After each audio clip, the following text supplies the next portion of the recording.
In this video, I'm gonna tell you if Apple's all-new, all-powerful M1 iPad Pro is for you. If the escalation in processing power, display technology, connection and cellular speed, memory and storage capacity, and camera smarts are simply nice to have or absolutely must have. Sponsored by CuriosityStream with Nebula. Over 70% of you watching this video still haven't subscribed, so hit that button and bell and we'll build the best community in tech together. You want a new iPad, not a MacBook or iMac, and you're leaning towards the bigger, more powerful Pros, not the Mini, the regular, or the Air, because you have the money and you crave all the latest speeds, feeds, and tech, or you really, truly need them to get your job done. But the previous generation of Pros just didn't have the HDR display, the Thunderbolt 3 connector, the up to 2 terabytes of SSD, the 8 or 16 gigabytes of RAM. Yeah, seriously. The 5G networking. Yeah.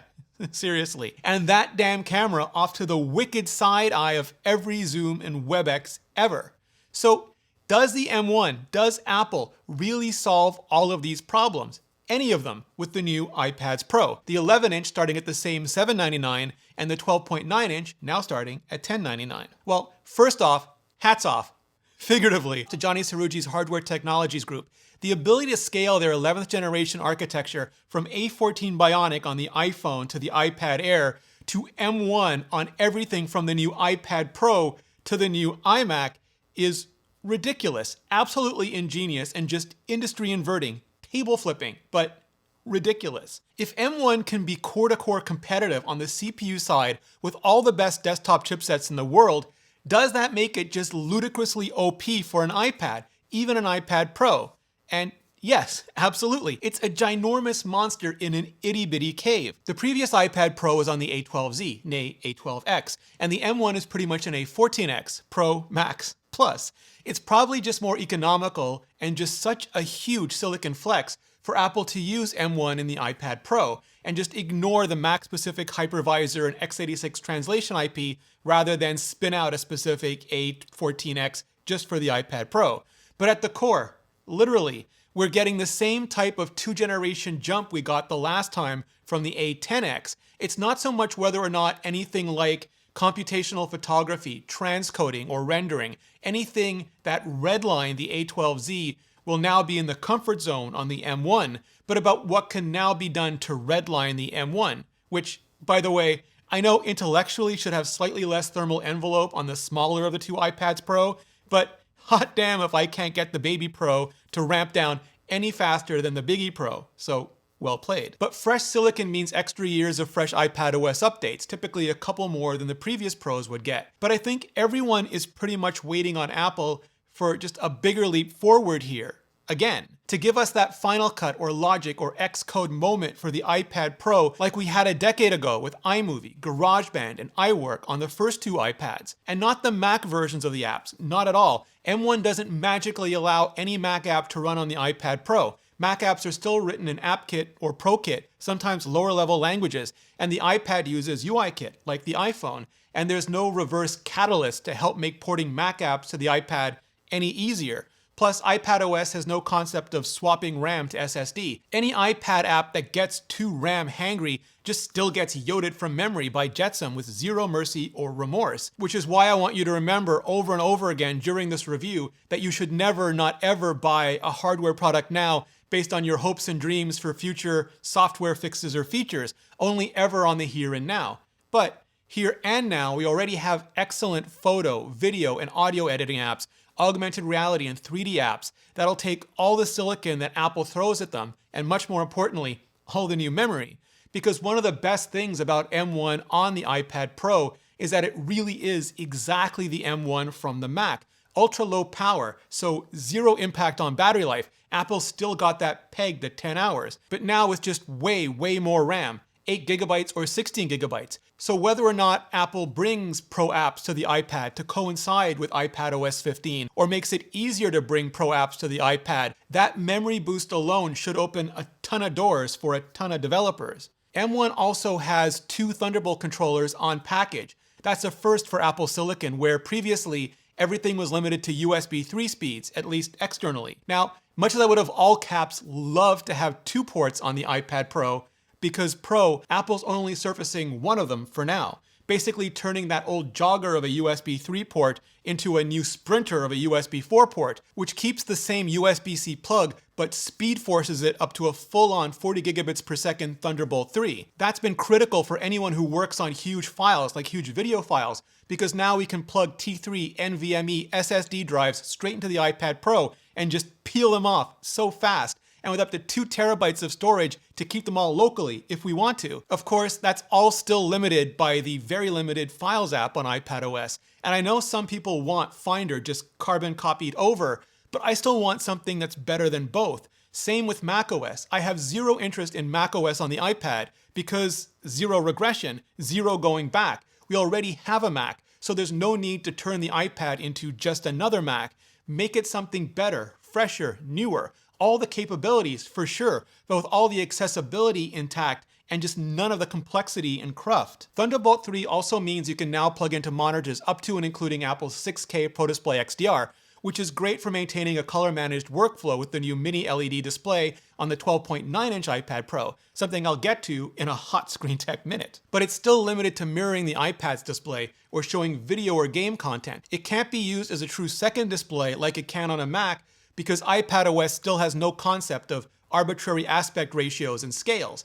Apple would need to add something to size classes or auto layout, I imagine, and developers would have to adopt it, but WWDC is coming in June and a nerd can dream. Apple's also integrating a Qualcomm modem into the iPad Pro for the first time in a while, which is great news for anyone in any area where the previous Intel LTE modems just didn't work as well, and for anyone in any area that supports 5G, both FR1 low and midband and FR2 high band, aka millimeter wave. I still don't think millimeter wave will ever turn into a real consumer-facing technology, but I get double my LTE speeds on FR1 5G where I live, and that's great, especially with Apple's smart data feature, which switches between LTE and 5G pretty much seamlessly depending on availability and actual need for speed. And I like having the option for when I travel. I mean, when the world stops ending and I can actually travel again. Thanks to the M1's latest generation machine learning silicon and a new 122-degree ultra-wide camera in the TrueDepth Face ID array, Apple's also trying to improve the iPad Pro's utility as a video conferencing tool with center stage. It basically crops down and then pans around and zooms in and out within the frame to keep you and any and all people with you literally center stage, whether that's your family or your team.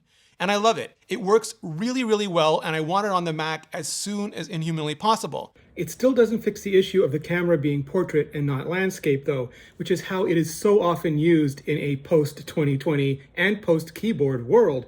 And you know, sometimes Apple can come up with a Gordian knot slice that you never saw coming, but other times they can get lost in endless space pen rather than pencil workarounds, like this metaphor. This is the latter, so until Apple figures out how to move the TrueDepth camera to landscape, where yes, I know the Apple Pencil magnetically inductively charging kit is currently squatting, I'm going to be left unintentionally just wicked side-eyeing, and because of the lower position, just giving so much chin to everybody I talk to, always, forever. Now, you do get the benefits of the M1's image signal processor, same ISP as the iPhone 12, front and back, but 2 years and generations into a LiDAR sensor on board, and there's still no portrait mode or portrait lighting on the rear cameras, which I just chalk up to the iPhone sucking all the mileage out of the roadmap. It's a very un-Apple-like shame though, and I for one am going to just keep on advocating for iPad Pro camera parity in our time. Except for AR, augmented reality, which Apple continues to focus on relentlessly and just crush every bit as hard on the iPad. Now, everything I just went over is available on both the new iPad Pro sizes, 11-inch and 12.9-inch. It makes the 11-inch even more of the platonic ideal of the original form iPad Steve Jobs unveiled just over 11 years ago now. For anyone who does their big screen work on the Mac and wants an iPad Pro as a companion, or just wants ultra portability to go along with all that ultra performance, it's the better, best let iPad be iPad ever. For anyone who wants more of a laptop alternative though, or just wants a bigger, more creative and productive canvas and screen, well then the 12.9-inch iPad Pro has one more thing, a mini LED display. Mini LED isn't self-emitting like OLED or the upcoming, confusingly similarly named micro LED. It still has a backlight, just a ton of them, over 10,000 LED to be specific, grouped into 2500 local dimming zones, so it can achieve almost OLED-like high dynamic range, but without some of the drawbacks of OLED that are especially prominent on larger displays. For example, Mini LED doesn't have the same off-axis color shifting issues as OLED, where white can go blue or red when you're looking from the side, which is slightly annoying on a phone, but really annoying when you're grouped around a tablet with family or team. And Mini LED has more consistent brightness at the higher levels for when you really want to just fire all the white on that bigger panel. It doesn't quite have the same deep inky blacks as OLED, and the contrast ratio is 1,000,000 to 1 instead of 2,000,000 to 1.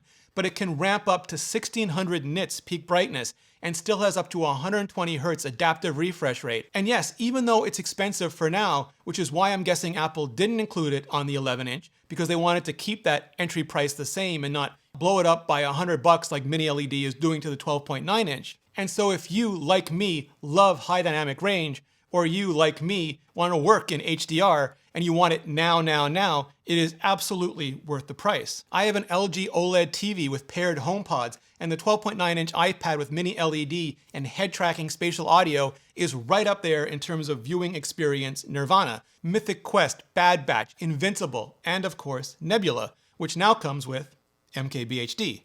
Also, Jordan Harrod, Tech Alter, Strange Parts, Real Science, EPOS Vox, Bad Seed Tech, and my videos, of course, all ad-free, sponsor-free, many with extended bonus content, sometimes twice or 3 times as long, like event reactions, interviews, collabs, explainers, and more. And you can get a Nebula subscription bundled in for free when you sign up to curiositystream.com/Rene Ritchie, or just click the link in the description. And right now, CuriosityStream is 26% off, less than $15 a year, less than the price of a fancy bistro sandwich, for access to their thousands of amazing documentaries and series, like Engineering the Future of Fusion. For 26% off, less than $15 a year, just click the link in the description or go to curiositystream.com/Rene Ritchie. It really helps out the channel. Now, maybe you don't need an iPad Pro. Maybe an iPad Air or iPad Nothing is perfect for you. Or maybe you're holding out for that next generation iPad Mini. If so, that's totally great. And I have a whole entire playlist with more info on all of that right up here. But if you do want or need more, the latest iPad Pro is absolutely the biggest and best update since the redesign, packing even more power and capability without sacrificing a watt of efficiency. There are still a lot of questions about iPadOS rising to the potential of all this new power, but even though the iPad has been on Apple Silicon for over a decade, since Apple Silicon began, M1 really does feel like a whole new beginning, or at least the first part of it. Your move, WWDC.